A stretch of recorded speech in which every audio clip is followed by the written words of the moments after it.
Once upon a time, not too long ago, and not very far away, there was a magnificent ship that sailed the ocean. The ship was named Freedom. She was such a beautiful ship. Everybody around the world wanted passage on this ship. The decks were shiny. The brass was polished every day. The windows were clean. The pools were sparkling and refreshing. And the deck chairs were of solid teak with some of the finest fabric. Some were white and red striped. Others were a blue background with white stars. And everybody loved the deck chairs. They loved being by the pool because of the deck chairs. Life was wonderful on board Freedom. For the most part, people got along well. They did their jobs. They loved their families. And most everything was okay. There were miscreants, as there would be in any society. But this ship was still so magnificent. People from all over the world wanted passage.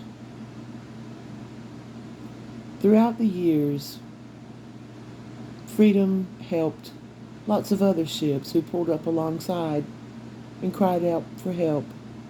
We need this, we need that. And Freedom was always happy to help because that's just what Freedom did. Many, many ships pulled up alongside Freedom and asked for help. And it seemed that nobody really noticed because they were all wrapped up in their magnanimous gifts, in their generous spirit.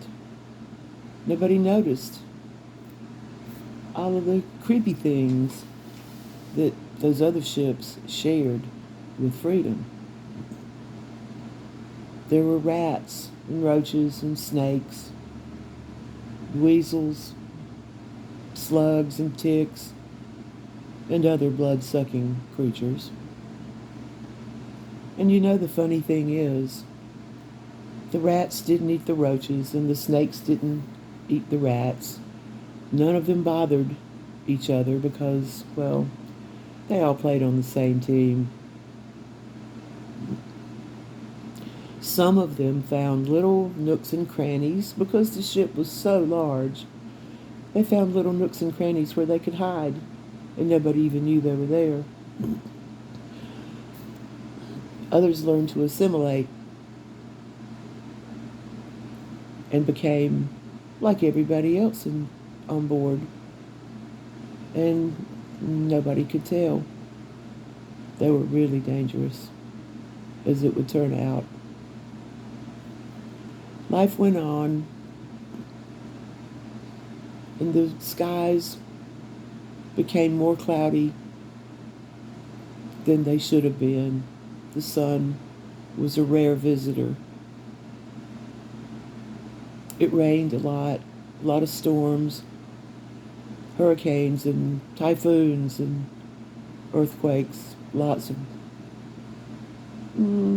what they thought natural disasters.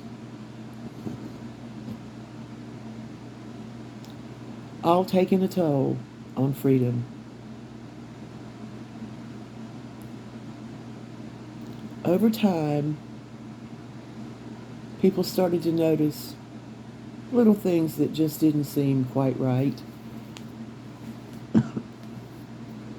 And one day, a man who loved to watch the waves in the ocean was standing on deck looking at the waves, and it seemed to him that the water level had risen, and he didn't understand that.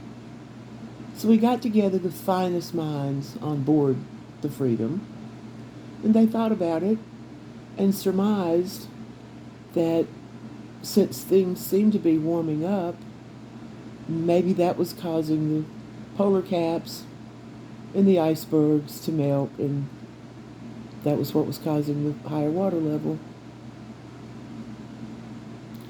They spent a lot of money on this conference. Big meal, lots of things going on with this conference, and this was their theory. No proof, but their theory. One man, after a while, mulling it over in his mind, thought there had to be something else. He was the only one,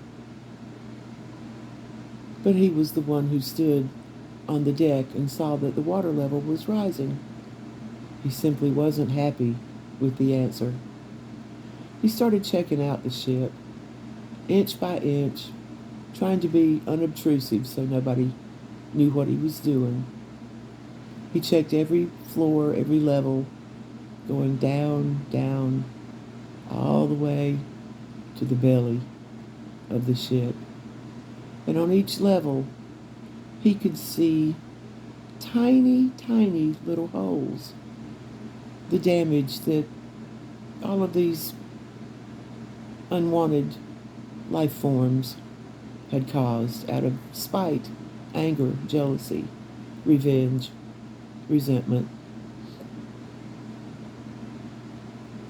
Now, these holes were so tiny, he would have thought that water wouldn't even be able to come in.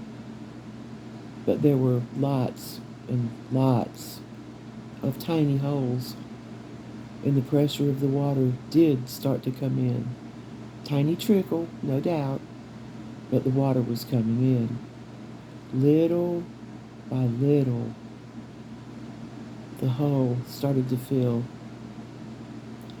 The man was very perplexed.